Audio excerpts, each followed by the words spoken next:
Assalamualaikum warahmatullahi wabarakatuh. Innal hamdalillah nahmaduhu ta'ala wa nasta'inuhu wa nastaghfiruh wa na'udzu billahi min shururi anfusina wa sayyiati a'malina. May yahdihillahu fala mudilla lahu wa may yudlil fala hadiya lahu. Asyhadu an la ilaha illallah wahdahu la syarika lah wa asyhadu anna Muhammadan abduhu wa rasuluh. Ya ayyuhalladzina amanu taqullaha haqqa tuqatih wa la tamutunna illa wa antum muslimun. Ya ayyuhan nasu taqu rabbakumul ladzi khalaqakum min nafsin wahidah wa khalaqa minha zawjaha wa batha minhuma rijalan katsiran wa nisaa'a wattaqullaha alladzi tasaaluna bihi wal arham innallaha kana 'alaikum raqiba. Ya ayyuhalladzina amanu taqullaha wa qulu qawlan sadida yuslih lakum a'malakum wa yaghfir lakum dhunubakum wa may yuti'illaha wa rasulahu faqad faza fawzan 'azima. Fa inna asdaqal hadithi kitabullah wa khairal hadyi hadyu Muhammadin sallallahu alaihi wasallam wa syarral umuri muhdatsatuha wa kullu muhdatsatin fid din bid'ah wa kullu bid'atin dhalalah wa kullu dhalalatin finnar. Amma ba'du, ma'asyiral muslimin, ikhwani fillah, akhwati fid din,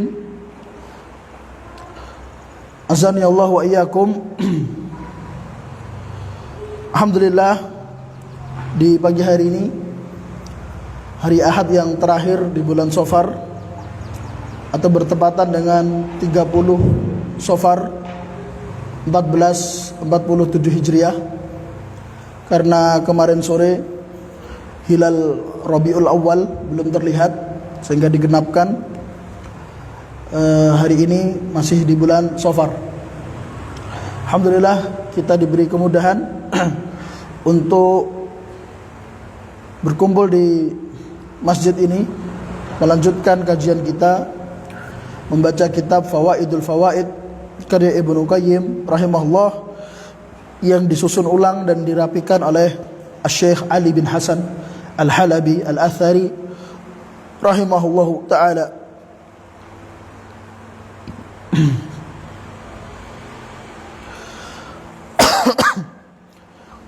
Ikhwani fillah, akhwati fid din, azani Allah wa iyyakum. Kita di pertemuan sebelumnya telah selesai membacakan pasal ke-6 di bab yang pertama, tentang bab tentang akidah, tauhid dan manhaj.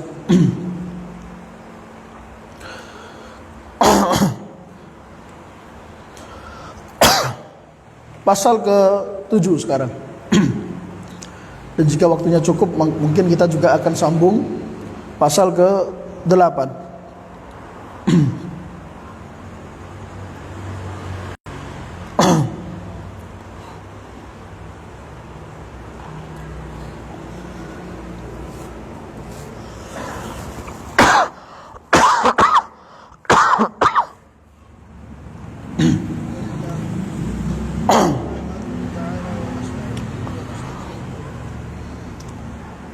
Faslun, pasal ma'rifatullah, mengenal Allah. Baina imanil muwahhidin wa imanil musyrikin, antara imannya orang-orang bertauhid dengan keimanan yang ada pada orang musyrik. Jadi tauhid yang membedakan antara keimanan ahli tauhid dan keimanan orang musyrik. Karena orang musyrik juga ada keimanan padanya, sebagaimana firman Allah Ta'ala, wala yu'minu aktsaruhum illa wa hum musyrikun, dan tidaklah mereka beriman kecuali mereka juga musyrik. Dan sudah kita pelajari di kitab-kitab yang lain, entah itu kitab Al-Wajibat yang dulu kita kaji Ahad pagi di Tambung Wetan, sampai kajian yang terbaru membacakan kitab Usulul Iman, bahwa orang-orang musyrikin padanya ada tauhid ar-rububiyah. Namun tauhid rububiyah yang ada pada mereka tidak bermanfaat karena tidak ada padanya tauhid al-uluhiyah. Tapi kita bacakan, berkata penulis rahimahullah, ma'rifatullah subhanahu nau'ani. Mengenal Allah itu ada dua macam. Mengenal Allah ada dua bentuknya. Al-awwal, yang pertama, ma'rifatu iqrarin.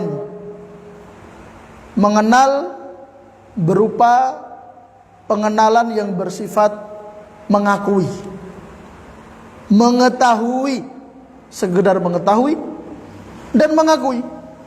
Wahiyallati ishtaraka fiha an-nas. Dan mengenal Allah jenis ini adalah bentuk mengenal Allah yang ada pada manusia pada umumnya. Berserikat dalam pengenalan bentuk ini antara al-barru wal fajir, antara orang soleh dengan orang yang zalim, al-muti wal asi, antara orang yang taat kepada Allah dan orang yang bermaksiat kepada Allah. Jadi orang zalim, orang yang berbuat maksiat juga mengenal Allah, yaitu bentuk pengenalan namanya ma'rifatul iqrar. Nah, orang soleh juga mengenal Allah dengan bentuk ini.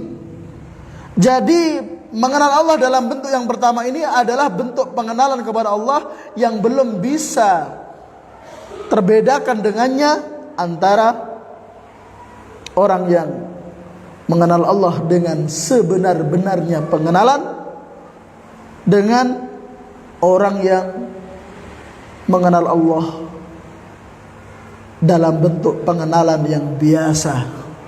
Mengenal Allah dalam bentuk mengenal yang minim. Iya.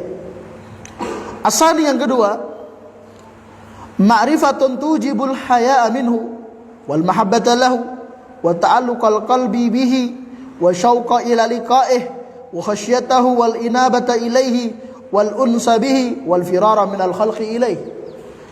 Yang kedua adalah mengenal Allah dengan sebenar-benar pengenalan, yang mana mengenal Allah dalam bentuk ini, bentuk kedua ini, menjadikan seseorang itu kemudian di dalam hatinya penuh dengan rasa malu kepada Allah. Malu jika ada perintahnya tidak dia kerjakan, sehingga kemudian pengenalan yang kedua ini mendorong dia untuk taat kepada Allah. Malu jika ada larangan namun dia tidak jauhi, maka mengenal Allah dalam bentuk yang kedua ini membuat dia, mendorong dia untuk menjauhi larangan-larangan. Wal mahabbata lahu. Dan mengenal Allah bentuk kedua ini kemudian yang juga menyebabkan hati seorang penuh dengan rasa cinta kepada Allah. Penuh dengan rasa cinta kepada Allah. Ya? Sehingga rasa cinta tersebut dia buktikan dengan menjalankan perintah-perintah sosok yang dicintai dan menjauhi larangan-larangan sosok yang dicintai, yaitu Allah Subhanahu wa taala. Wa ta'alluqal qalbi bih. Kemudian mengenal Allah bentuk kedua ini adalah bentuk mengenal Allah yang menyebabkan hati seorang hamba senantiasa tergantung kepada Allah Subhanahu wa taala dan tidak tergantung kepada makhluk, tidak tergantung pada manusia. Wa syauqa ila liqa'ih. Dan mengenal Allah bentuk kedua ini yang menjadikan hati seorang hamba penuh dengan rasa rindu untuk berjumpa dengan Allah, sehingga kematian baginya adalah kenikmatan. Melihat malaikat maut adalah sebuah kabar gembira baginya, karena begitu dekatnya waktu untuk berjumpa dengan sang kekasih, yaitu Allah Subhanahu wa taala. Wa khasyatahu. Dan bentuk mengenal Allah yang kedua ini juga yang menyebabkan seorang hamba hatinya penuh dengan khasyah, rasa takut kepada Allah, rasa takut yang menyebabkan dia taat kepada Allah. Karena para ulama mengatakan bahwa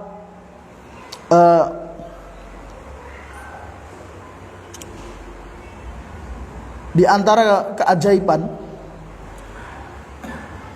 biasanya kalau takut dengan sesuatu pasti akan lari, menjauh, menghindar dari yang ditakuti, kecuali takut kepada Allah. Orang itu kalau takut kepada Allah justru dia akan mendekat.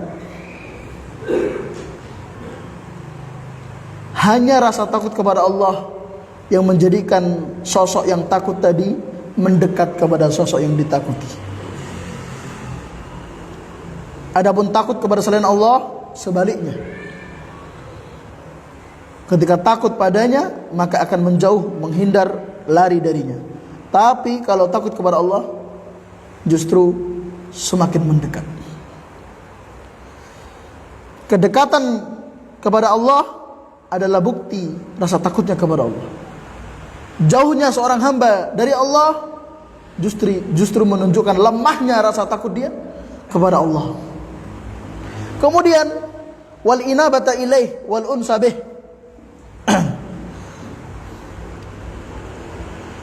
Mengenal Allah bentuk kedua ini, sebenar-benar pengenalan, menjadikan seorang hamba senantiasa kembali kepada Allah, mengembalikan segala urusannya kepada Allah.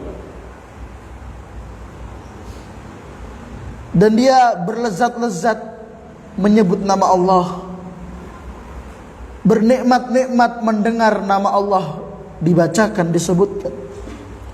Wal firara minal khalqi ilaih. Dan orang itu semakin mengenal Allah, bentuk pengenalan yang kedua, dia akan semakin lari dari makhluk. Maksudnya lari dari makhluk yaitu tidak membutuhkan makhluk.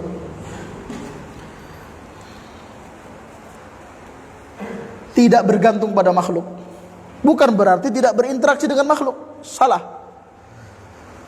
Seorang yang mengenal Allah dengan sebenar-benarnya pengenalan kepada Allah, zahirnya berinteraksi dengan makhluk, namun hatinya terikat dengan Tuhannya. Sehingga orang yang mengenal Allah dengan sebenar-benar pengenalan, dia tidak begitu tergantung dengan makhluk. Dia tidak merasa kecewa dengan makhluk. Ya. Kecintaannya kepada makhluk kecintaan yang biasa-biasa saja, bukan kecintaan yang berlebih-lebihan, yang kemudian berakibat berujung kesedihan ketika sosok yang dicintai ternyata mengecewakan. Tidak ada yang seperti itu, ya. Karena interaksinya dengan manusia interaksi zahir yang terlihat. Adapun hatinya bergantung kepada Allah.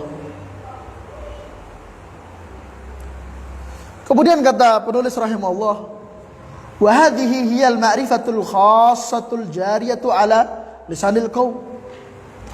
Dan makrifah jenis yang kedua ini adalah makrifat yang khusus, menjadi istilah khusus yang sering disebutkan di lisan-lisan suatu kaum. Jadi maksud dengan suatu kaum adalah, kata Syekh Ali Hasan Al-Halabi rahimahullah, di catatan itu ada footnote, minaz zuhadi wal ubbad, di kalangan orang-orang yang zuhud, ahli ibadah, orang-orang soleh.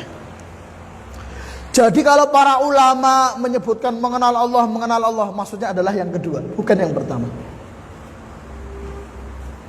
Jika kita membaca kitab-kitab tentang akhlak, tentang adab, tentang akidah, tentang tauhid, ya, kalau mereka menyebutkan tentang mengenal Allah, ma'rifatullah, maka yang dimaksud adalah jenis kedua.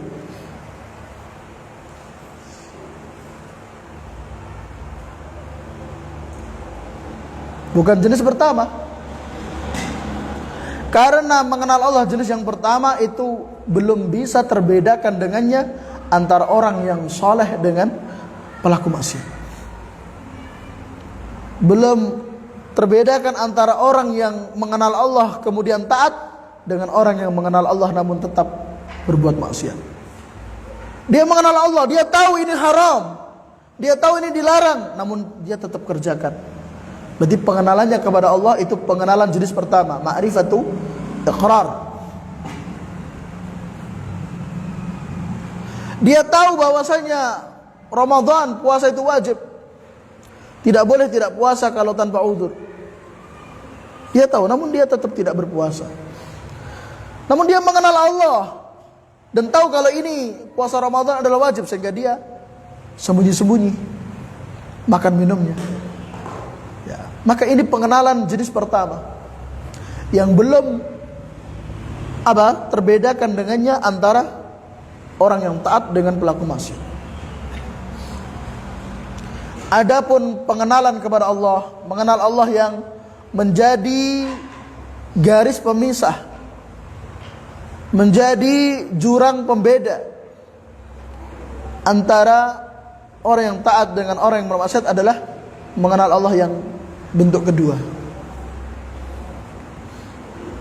yaitu mengenal Allah yang membuahkan rasa malu kepada Allah, rasa cinta kepada Allah, rasa takut kepada Allah, bergantung kepada Allah, penuh dengan kerinduan kepada Allah, senantiasa kembali kepada Allah, bergantung hanya kepada Allah, dan mendekat kepada Allah serta menjauh dari manusia.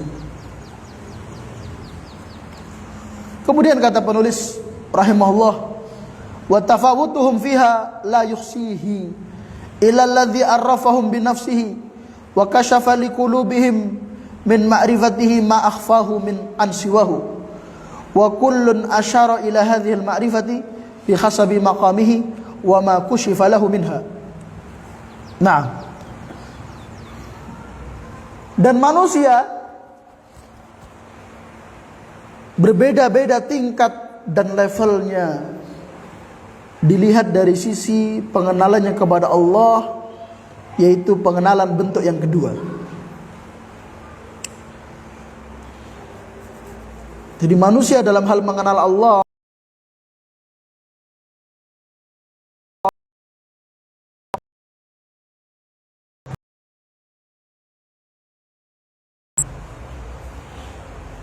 tidak ada yang mengetahui ya secara pasti berapa sampai levelnya itu kecuali hanya Allah.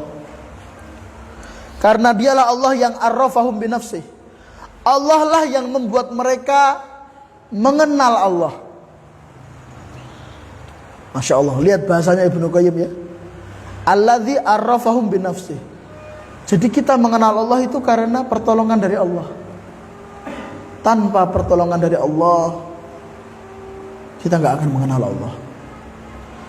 Tidak sedikit orang di luar sana mereka tidak mengenal Tuhannya, atau mengenal Tuhannya hanya sekedar pengenalan bentuk pertama, ma'rifatul iqrar. Ya.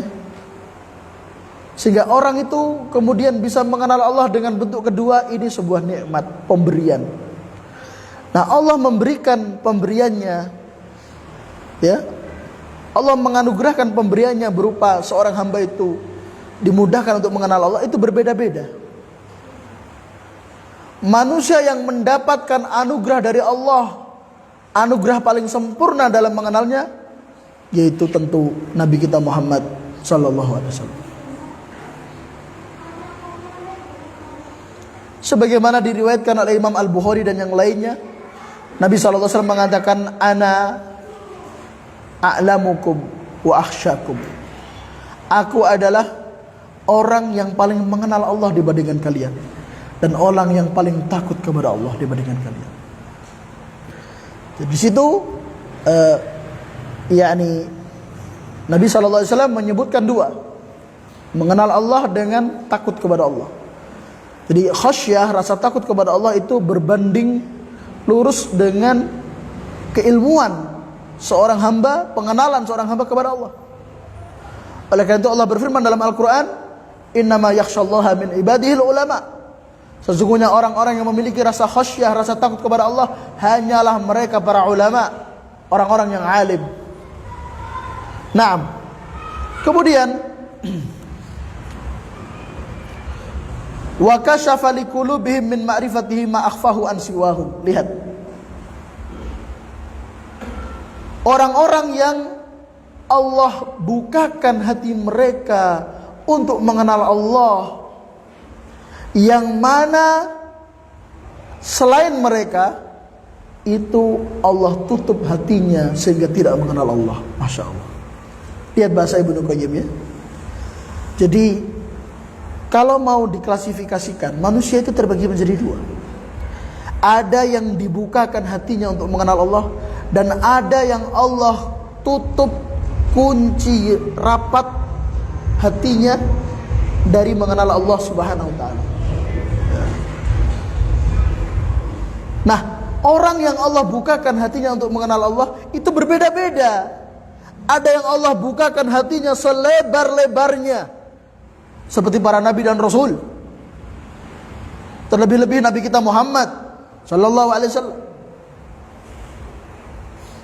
Sehingga beliau berada pada tingkat makrifat mengenal Allah yang paling atas.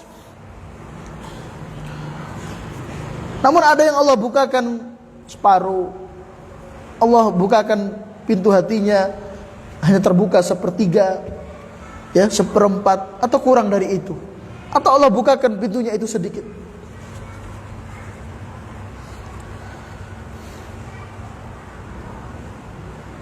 Meskipun Allah bukakan sedikit, namun dia sudah masuk ke mengenal Allah bentuk kedua, meskipun tingkatannya, levelnya tentu di bawah. Tapi ini lebih baik dibandingkan selainnya yang Allah sama sekali tidak bukakan hatinya, wal iyadzu billah. Wa kullun asyara ila hadhil ma'rifah bihasabi maqamihi. Lihat, setiap orang itu mengenal Allah berdasarkan kedudukannya, levelnya. Wa ma kushifa lahu minha, dan seberapa terbuka hatinya untuk mengenal Allah.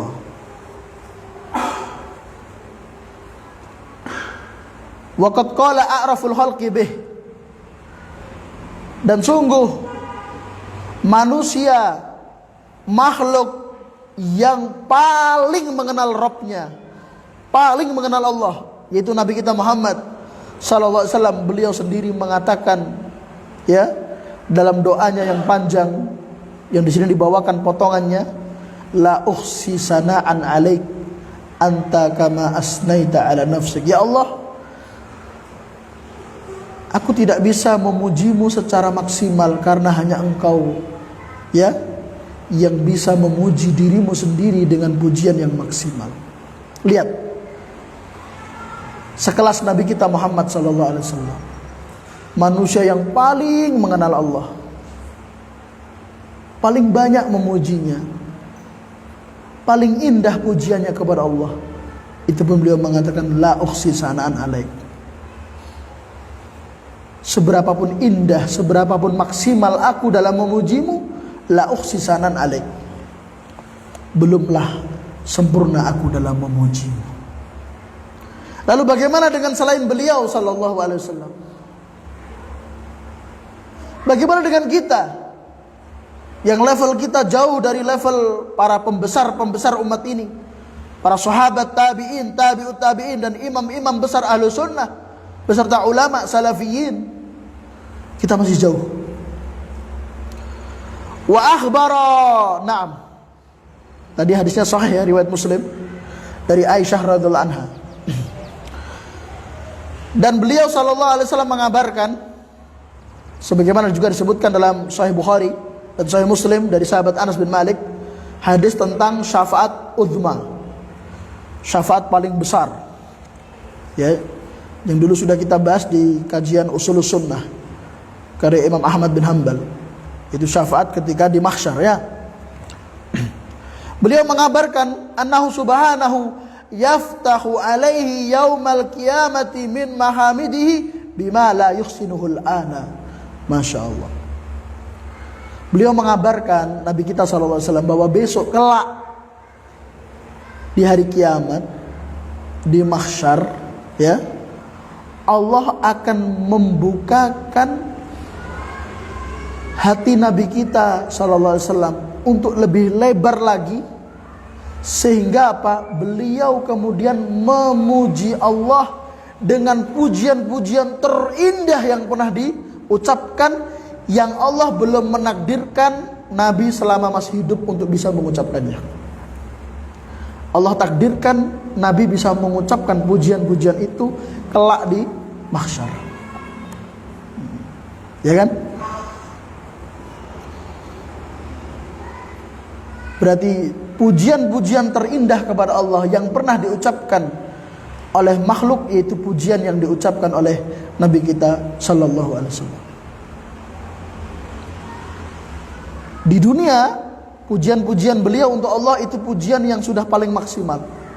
Belum lagi ditambah dengan pujian yang khusus Allah hanya akan mudahkan Nabi kita mengucapkan ketika di mahsyar. Yang itu adalah pujian yang bima la yuhsinuhul an. Beliau belum mampu ketika hidup di dunia untuk mengucapkannya. Dan Allah baru beri kemudahan, kemampuan untuk mengucapkannya ketika di mahsyar. Nah, kemudian abwabul ma'rifah, pintu-pintu mengenal Allah. Maksudnya gimana sih caranya agar kita bisa mengenal Allah? Walihadhil ma'rifati babani wasi'an. Untuk mengenal Allah ada dua pintu, dua jalan yang terbentang, terbuka lebar. Ada dua pintu. Pintu ini kita usahakan untuk kita buka. Dan nanti endingnya, akhirnya atau tidak, ya, Allah bukakan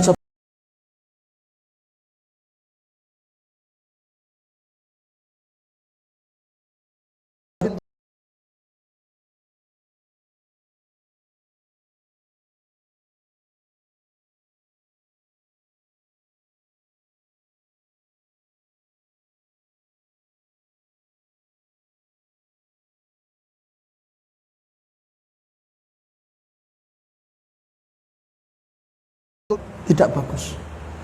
Ada orang yang setiap hari membaca ihdinas siratal mustaqim dalam doanya, dalam sholatnya, namun dia tidak berada di jalan yang lurus. Padahal setiap hari dia ihdinas siratal mustaqim, ihdinas siratal mustaqim, namun dia jalannya menyempal dari jalan kebenaran. Nah, ada juga orang yang ingin mengenal Allah namun salah pintu, salah kamar, salah jalur. Maka di sini Ibnu Qayyim menjelaskan, memberitahukan kepada kita bahwa mengenal Allah ada dua pintu besar.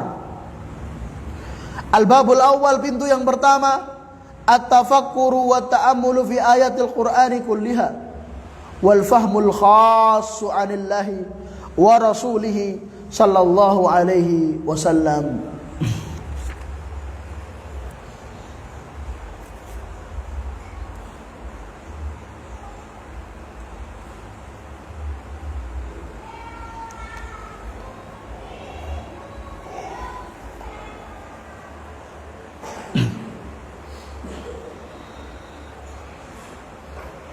Memikirkan, memahami, mendalami ayat-ayat Al-Quran seluruhnya, gak pilih-pilih ayat. Itu yang pertama. Yang kedua, memahami, mengenal dengan pengenalan yang khusus, ya, terhadap Allah dan Rasulnya.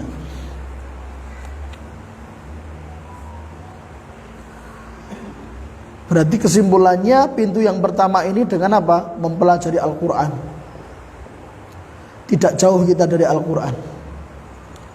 Membaca Quran, membaca tafsirnya, mempelajari tafsir Al-Quran dari para ulama ahlu sunnah. Kemudian mengenal Allah, berarti apa? Tauhid.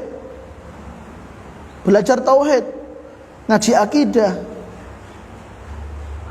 mengenal Rasul sallallahu alaihi wasallam, yaitu dengan apa? Membaca sirahnya, keteladanan dari beliau sallallahu alaihi wasallam, mempelajari sosok beliau secara pribadi, beliau sebagai seorang manusia, beliau sebagai seorang pemimpin, beliau sebagai seorang kepala rumah tangga, beliau secara lebih khusus sebagai seorang nabi, sebagai seorang rasul.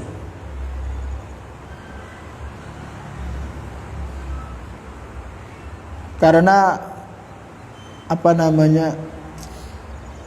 ulama kita, para ulama Ahlus Sunnah wal Jamaah seperti Syekh Abdul Razak Al-Badr dan yang lainnya memperingatkan kita, ya,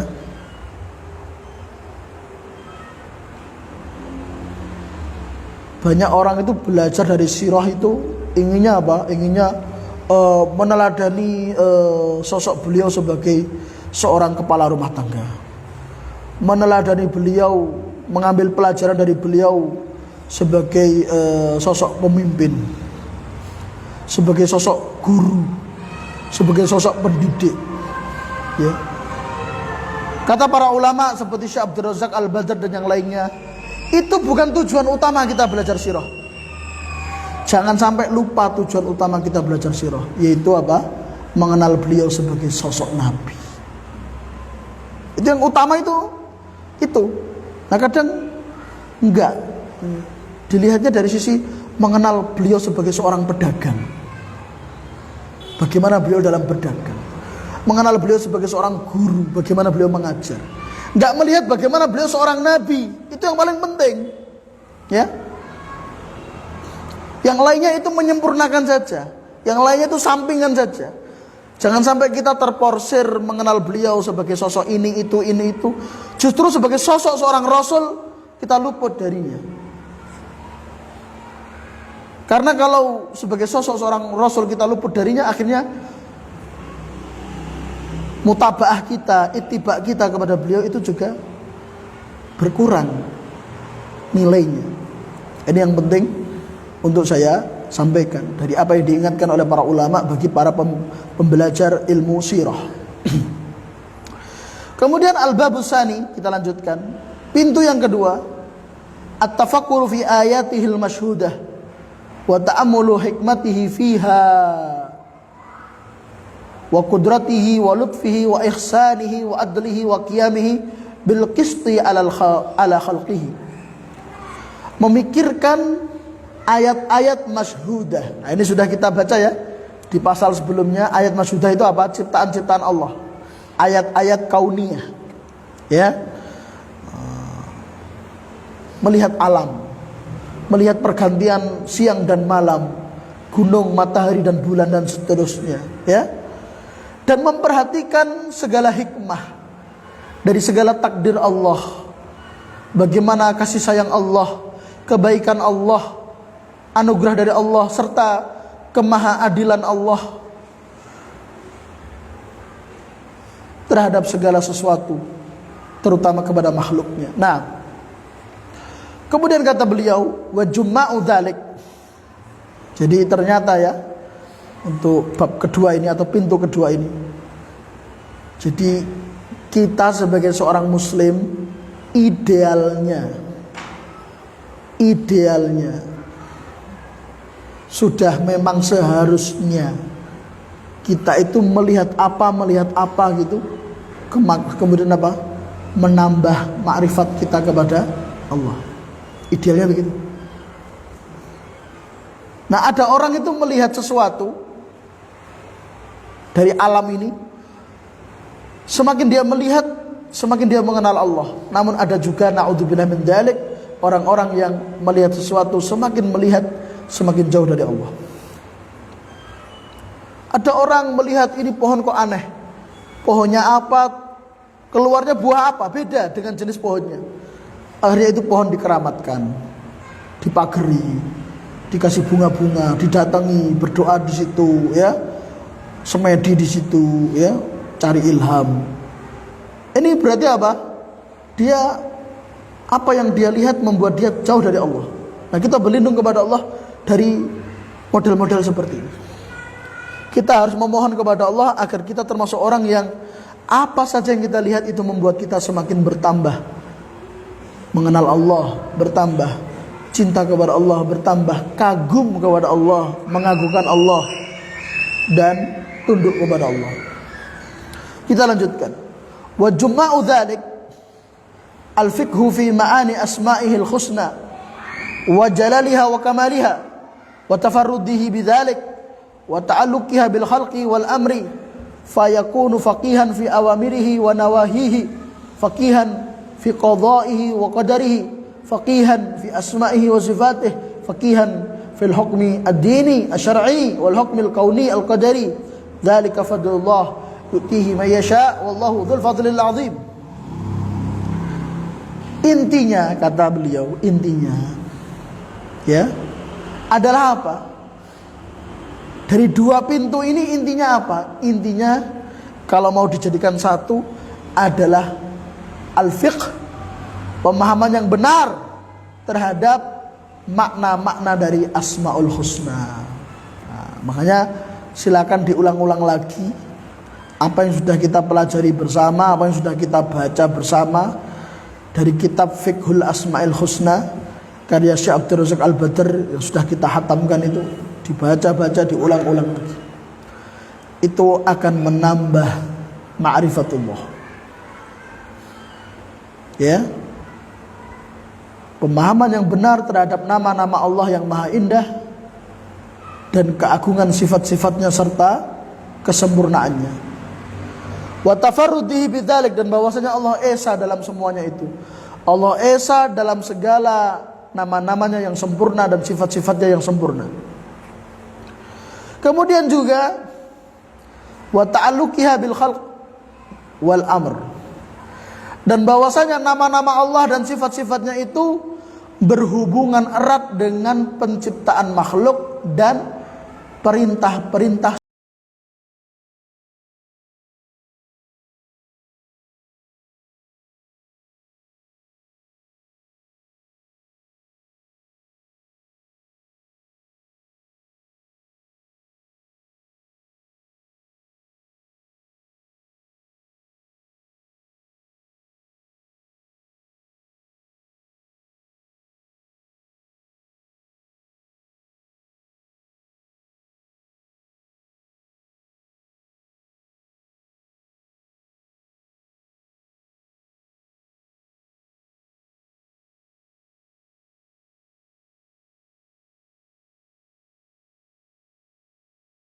Yang Allah tetapkan itu dibangun di atas kesempurnaan nama dan sifat Allah. Itu penting ya. Kenapa? Karena kalau ada orang nggak puas dengan takdir Allah, berarti sama saja dengan menganggap Allah tidak sempurna dalam nama dan sifatnya. Hati-hati. Kenapa sih Allah menakdirkan ini? Kenapa ini harus terjadi? Nah, loh, itu Allah yang menakdirkan. Anda protes, Anda tidak terima, Anda tidak ridha, sama saja Anda meragukan kesempurnaan Allah dalam nama dan sifatnya. Karena apa kata Ibnu Qayyim? Segala takdir di alam semesta ini berjalan di atas keindahan nama dan sifat Allah. Kemudian wal amri, dan syariatnya. Kenapa Allah harus perintahkan ini? Kenapa ini dilarang? Kenapa ini diharamkan? Kenapa ini enggak diperbolehkan? Loh, kewajiban kita sami'na wa ata'na, jangan protes, jangan tanya kenapa. Karena kalau protes, enggak setuju, berat hati, itu sama saja Anda dengan meragukan kesempurnaan Allah dalam nama dan sifatnya. Nah, fayakunu faqihan fi awamirihi wa nawahihi. Kriteria ideal orang yang mengenal Allah dengan sebenar-benar pengenalan, dia itu faqih, memahami perintah dan larangan. Nah, Masya Allah, lihat ya, sudah mengerucut ini, ucapan Ibnu Qayyim sudah mengerucut. Perhatikan, nggak ada ceritanya orang nggak paham syariat, nggak paham perintah larangan, nggak paham halal haram, terus dia dikatakan ma'rifatullah. Nggak ada ceritanya. Itu ma'rifatullah ala-ala syaitan. Kalau bahasanya Ibnu Qayyim di judul pasal ini, mengenal Allah antara ahli tauhid dan orang-orang musyrik. Orang-orang musyrik, mereka mengaku mengenal Allah.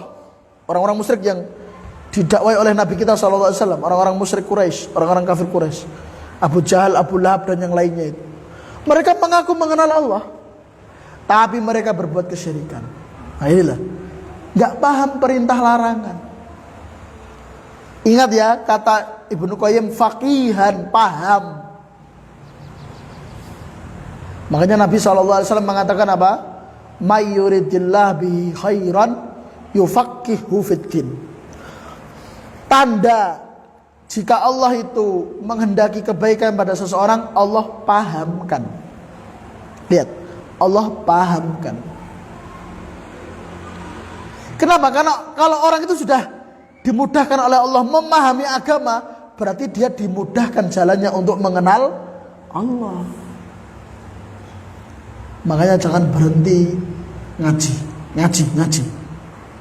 Ya, ikut kajian. Kalau nggak ada sesuatu yang urgent banget, ngaji, ya.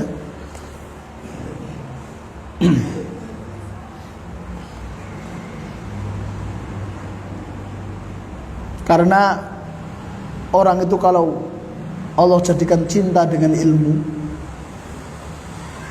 senang dengan ilmu, berarti dia apa? Sudah dimudahkan oleh Allah untuk cinta dengan jalan menuju ma'rifatullah. Masya Allah. Nah, faqihan fi qada'ihi wa qadarihi. Masya Allah. Selain orang yang mengenal Allah itu, selain dia faqih, memahami dengan pemahaman yang benar akan syariat, perintah, larangan, dia juga memahami dengan baik konsep takdir.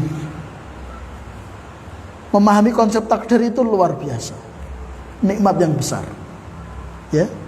Memahami takdir Allah dengan pemahaman yang benar itu adalah bagian dari ma'rifatullah, mengenal Allah.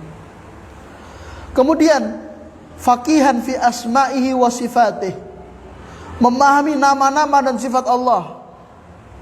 Kemudian faqihan fil hukmid dini syar'i wal hukmil kaunil qadari. Ya. Berarti kalau bisa kita ambil kesimpulan sederhana, orang yang dimudahkan mengenal Allah adalah orang yang memahami agama, ya, dari tiga sisi. Pertama, dia memahami agama dari sisi mengenal nama-nama Allah dan sifat-sifatnya. Ini akidah, ini tauhid. Yang kedua, mengenal Allah dari sisi apa? Dari sisi syariatnya, agamanya. Yang ketiga, mengenal Allah dari sisi takdir-takdirnya. Ini tiga ini. Nah, kalau kita ingin ma'rifatullah, ya tiga ini. Usahakan. Belajar akidah, belajar tauhid, belajar fikih. Tapi Ibnu Qayyim membawakan firman Allah Ta'ala di surat Al-Hadid ayat 21.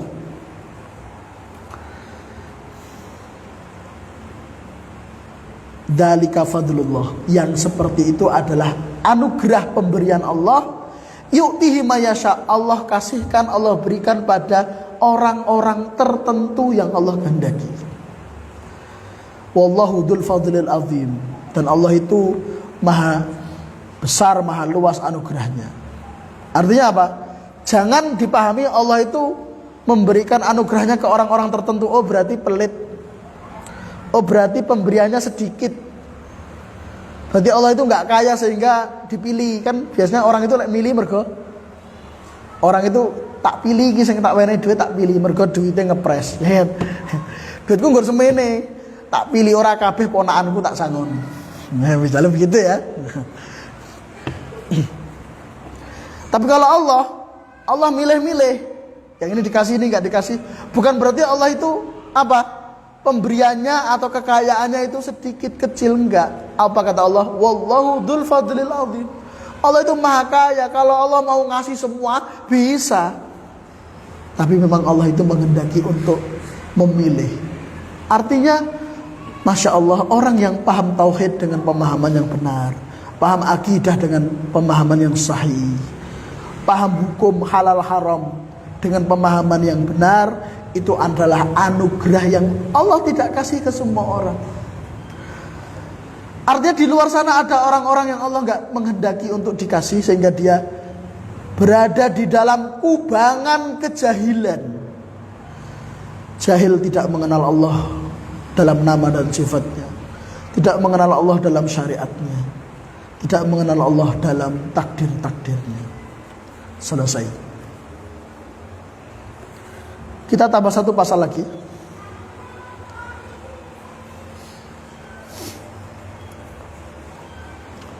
Tafawutun nas fit tauhid. Pasal ke-8.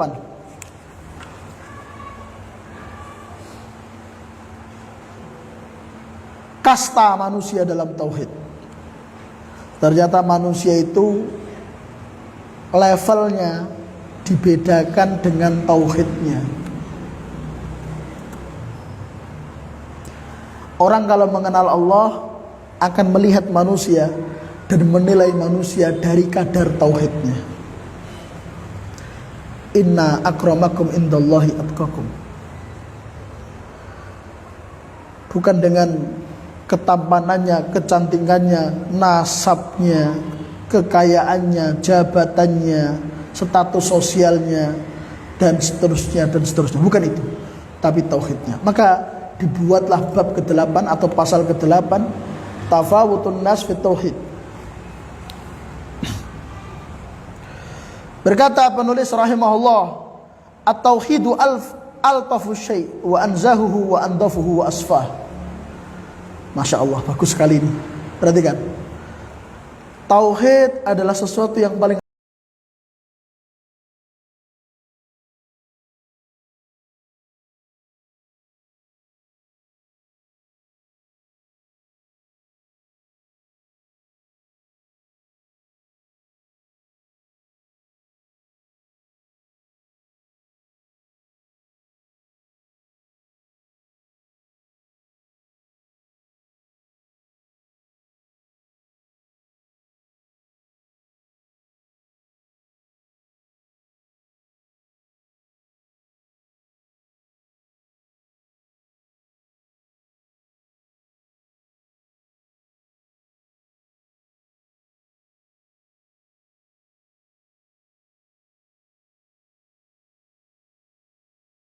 rawan untuk mengalami pergeseran dan perubahan.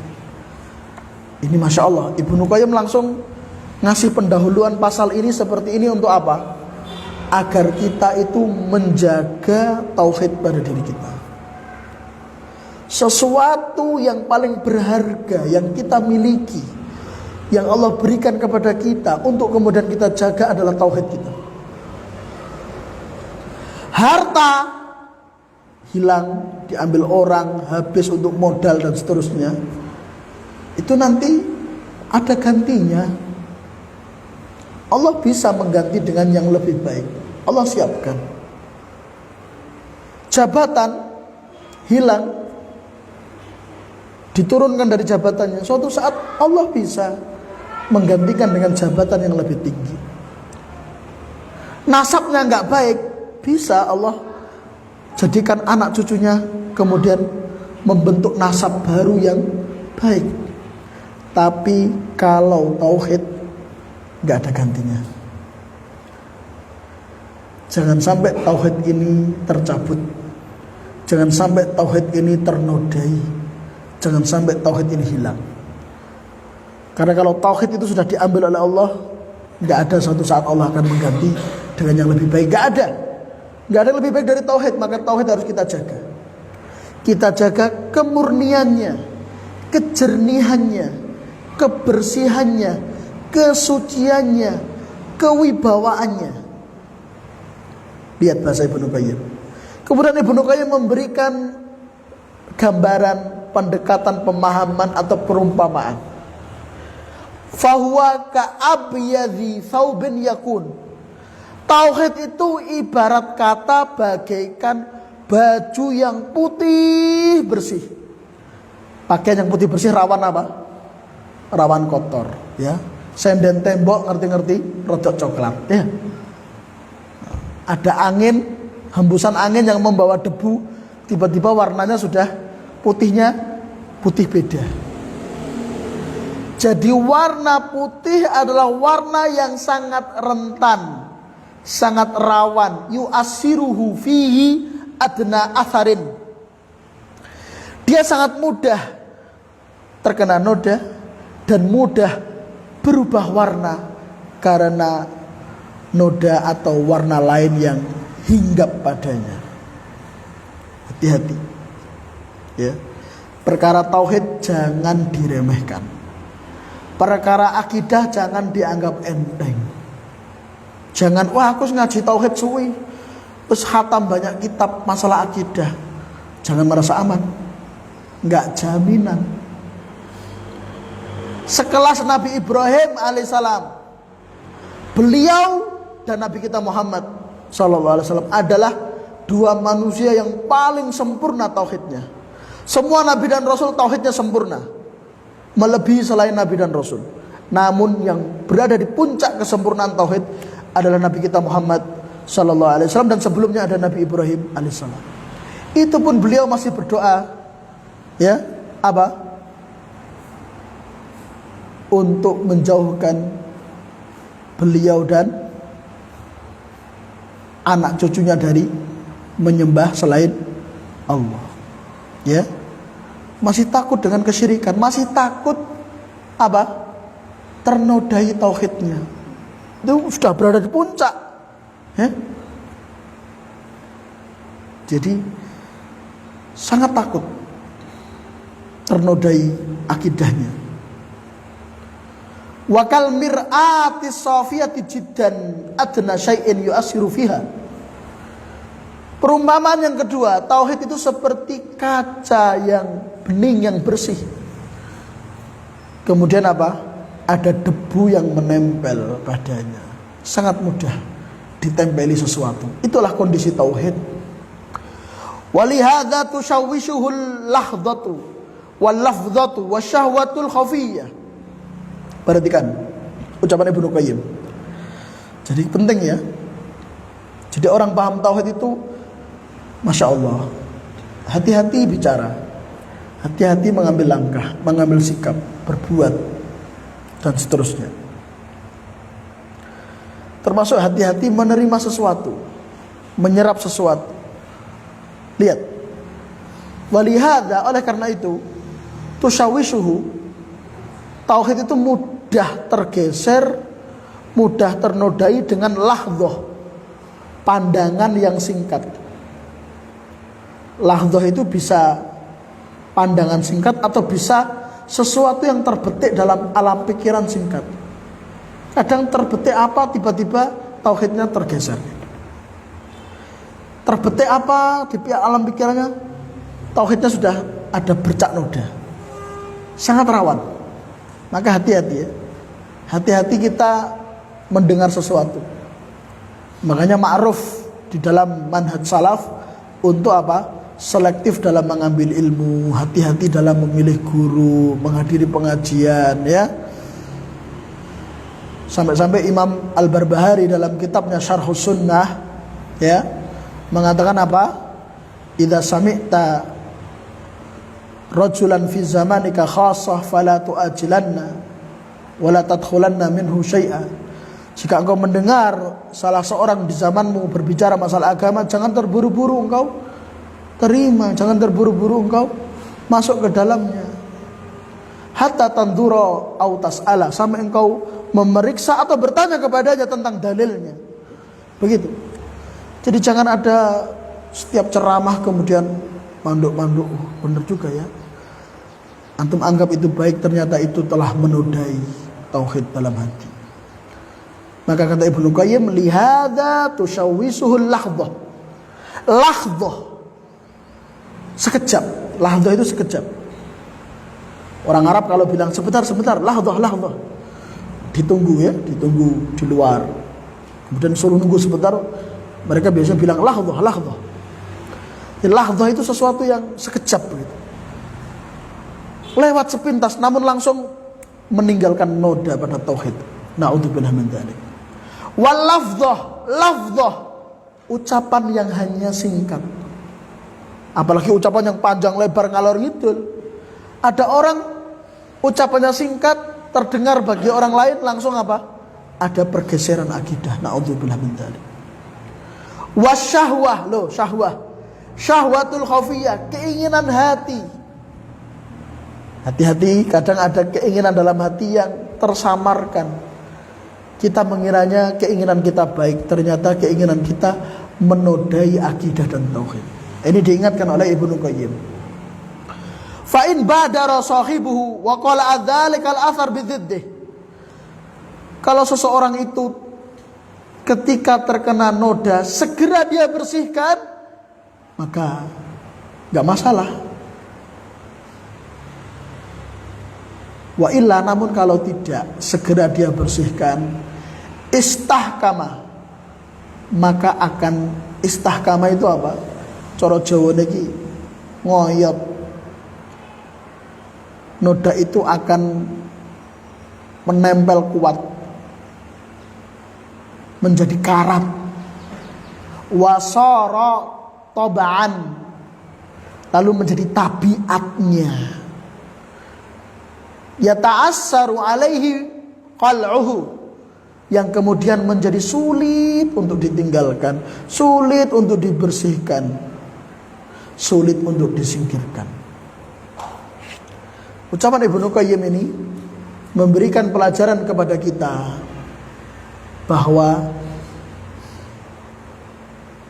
semua dari kita itu rawan untuk ternodai akidah dan tauhidnya. Namun ketika kita sadar bahwa kondisi akidah kita, kondisi tauhid kita sedang tidak baik-baik saja, segera perbaiki. Gitu loh. Kita ini bukan nabi, bukan rasul yang maksum, yang Allah jaga dari penyimpangan akidah, kerusakan tauhid, yang Allah jaga dari noda-noda syirik. Kita enggak dijaga. Jadi kita itu ya sudah menjadi ketetapan Allah.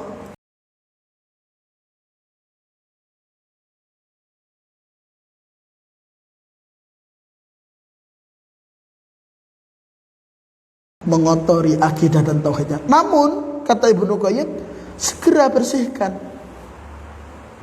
Ibarat kaca, kata beliau tadi kan ibarat kaca. Kalau menempel debu, segera dilap, bersihkan. Jangan nunggu sampai cermin tadi sudah gelap. Karena kalau dibiarkan, kata Ibnu Qayyim, istahkama, dia menjadi kuat, menancap kuat, jadi karatan. Ya ta'asar alaihi qal'uhu, sulit sekali untuk dihilangkan. Nah ini, jadi kita jangan telat sadarnya. Jangan telat sadarnya. Kalau telat sadarnya terlalu banyak noda yang harus kita bersihkan. Saking banyaknya kadang kita nggak tahu skala prioritas, ya. Kita membersihkan noda-noda yang syirik kecil, yang noda syirik besar malah nggak dibersihkan. Nah. Kemudian kata Ibnu Qayyim, wa hadhil atharu wat tubu'u allati tahsulu fihi minha ma yakunu sari'al husul, sari'az zawal, wa minha ma yakunu sari'al husul, bati'az zawal, wa minha ma yakunu bati'al husul, sari'az zawal, wa minha ma yakunu bati'al husul, bati'az zawal. Masya Allah.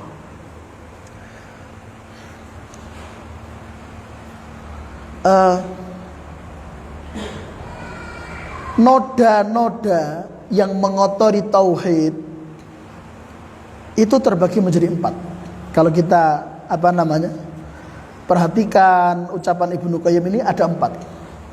Nah beliau nggak kasih nomor 1, 2, 3, 4. Cuman antum bisa kasih nomor 1 dilingkari, 2 dilingkari gitu, ben gampang lek moco. Yang pertama kata beliau, di antara noda yang mengotori tauhid itu ada yang cepat banget mengotorinya, namun cepat juga untuk dibersihkan. Jadi ada noda itu yang kedatangannya tidak terasa, ngerti-ngerti serget no. Tapi alhamdulillahnya ya alhamdulillah mudah juga untuk dibersihkan. Tahu-tahu loh kok reget gitu kan. Oh kok kotor. Tapi dimudahkan gampang. Dan ada yang kedua, minha ma yakunu sari al-husul bati az-zawal.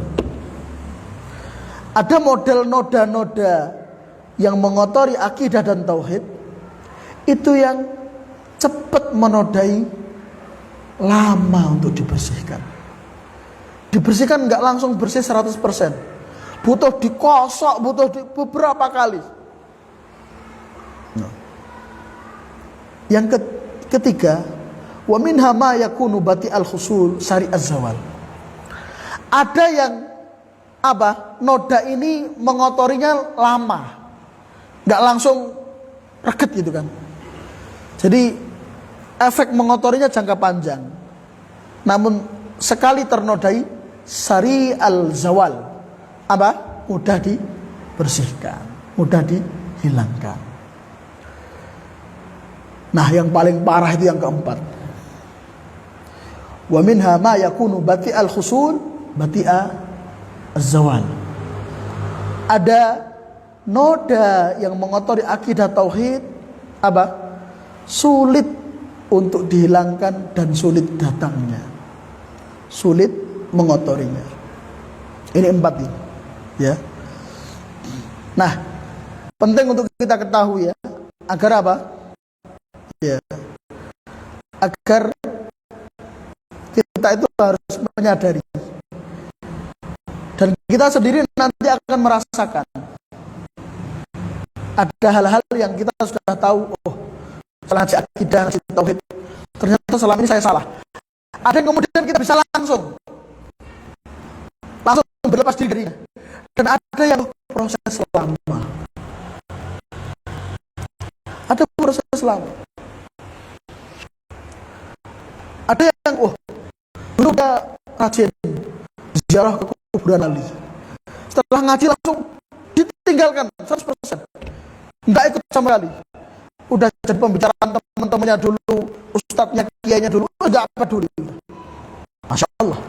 Tapi ada yang sulit untuk menghilangkan noda itu, riya, pamer, ingin puji orang atas ibadahnya. Itu sulit.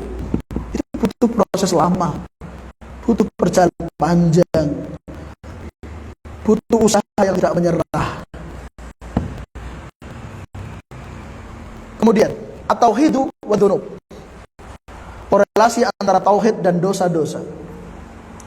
Kata Ibnu Qayyim, walakin minan nas may yakunu tauhiduhu kabiran 'aziman yanghamiru fihi kiran min tilka al-athar. Akan tetapi ada orang itu yang tauhidnya tinggi sekali, sangat kuat, kokoh.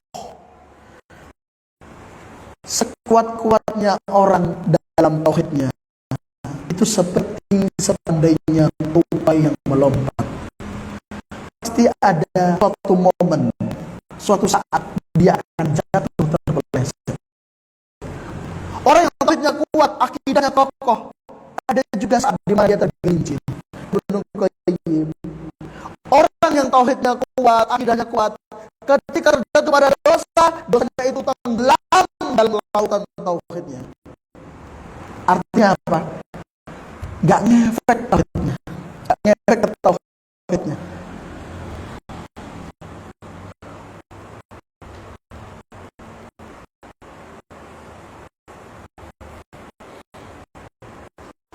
Sampai ada ucapan Ibnu Taimiyah, gurunya Ibnu Qayyim, dibawakan itu oleh Syekh Ali Hasan di catatan waktu, bagus sekali ucapannya. Kasratul dzunub ma'asi hati tauhid khairan min qillatil dzunub ma'af fasadit tauhid. Banyak dosa namun tauhidnya itu sahih, itu lebih mending. Saya terjemah lebih mending ya, daripada dosanya sedikit namun tauhidnya rusak, akidahnya bobrok, keimanannya remuk redam. Kembali ke atas. Wa yastakhiru fihi,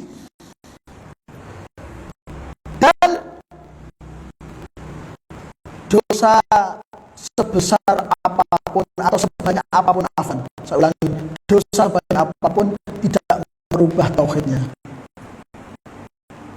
Lalu beliau memberikan pemisahan atau pendekatan dengan memberi contoh. Dan contoh, bimanzilatil ma'al kasir alladzi yukhalituhu adna jasatin aw wasakh.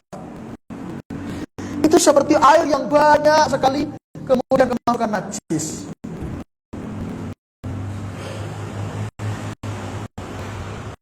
Maka Nabi SAW mengatakan apa? Nabi SAW mengatakan dalam hadis riwayat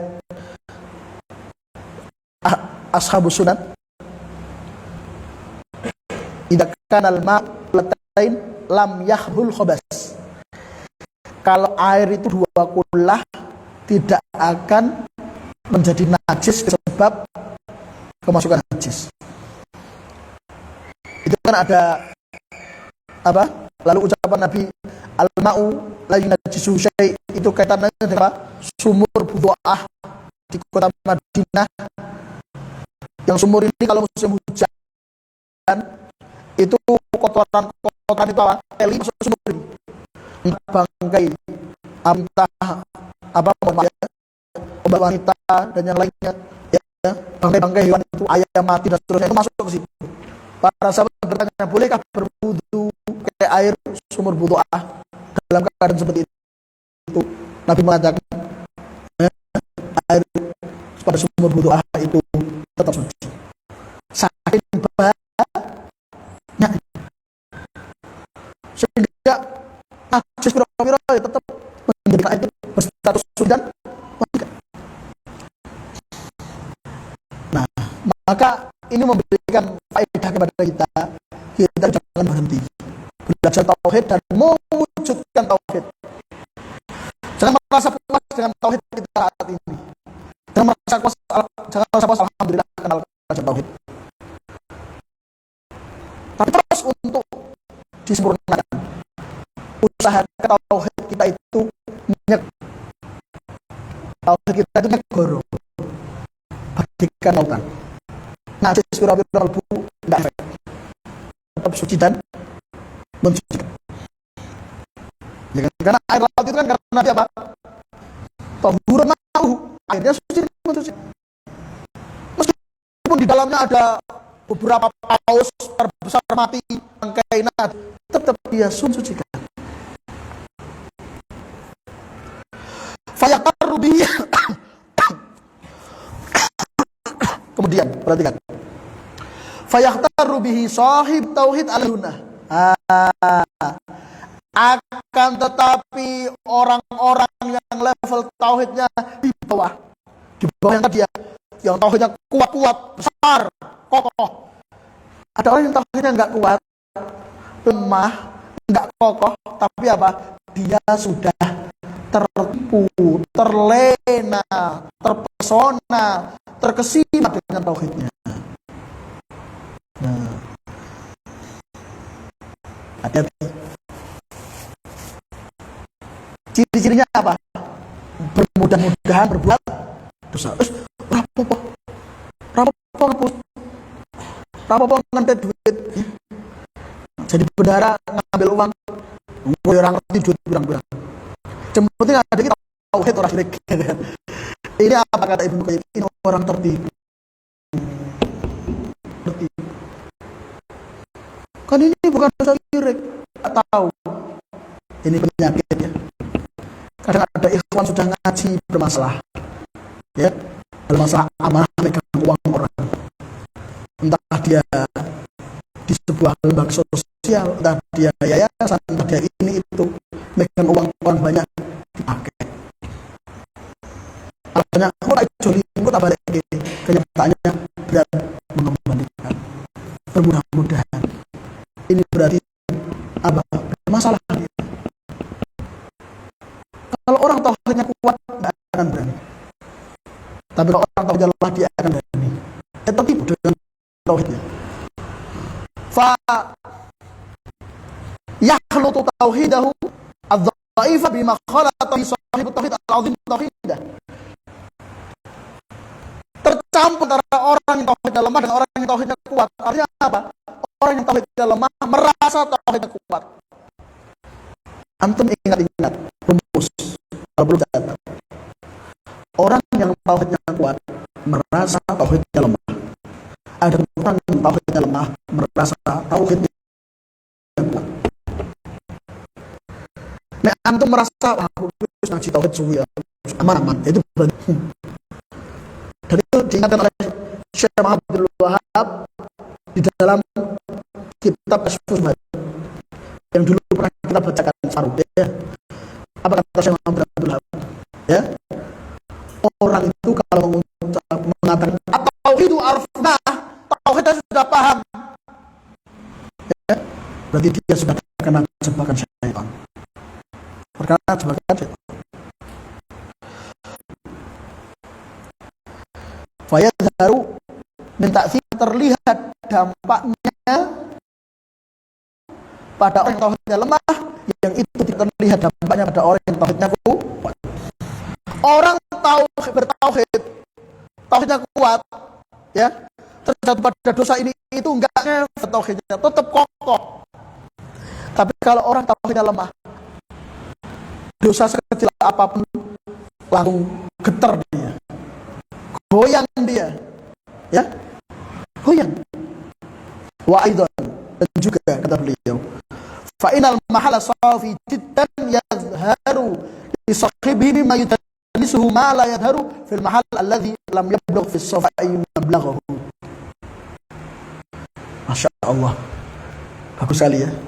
Kata Ibnu Qayyim, sebuah wadah yang bersih, jernih, isinya air yang jernih, bening, itu apa?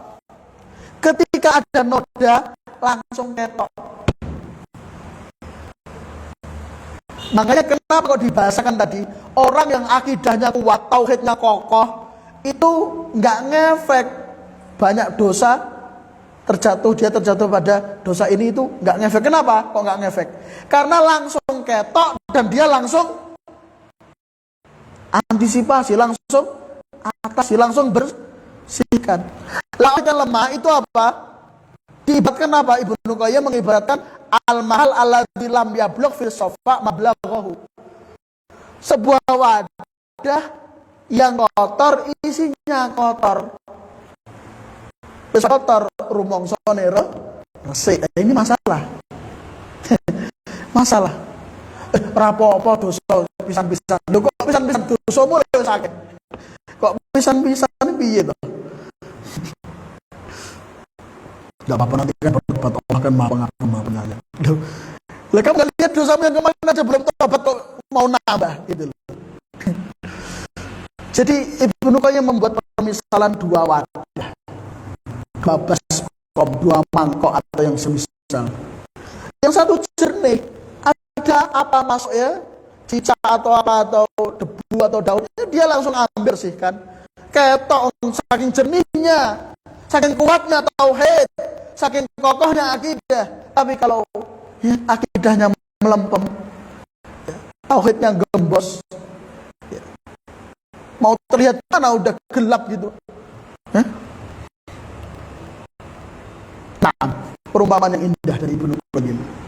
Fayatadarakahu bil izalah duna hadza.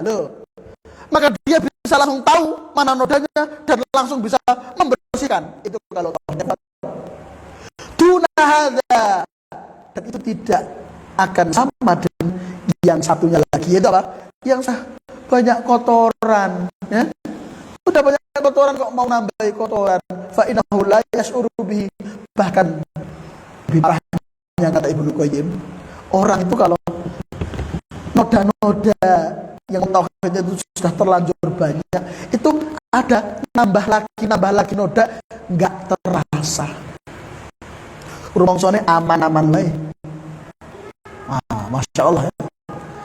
Inilah buah dari ngaji tauhid, ngaji akidah. Tidak bergampang-gampang aku ngaji tauhid, pesuwe. Kitab-kitab akidah sudah banyak saya khatamkan. Oh, nggak aman. Jangan merasa aman. Wa aidan, dan juga kata Ibnu Qayyim, fa innal quwwatal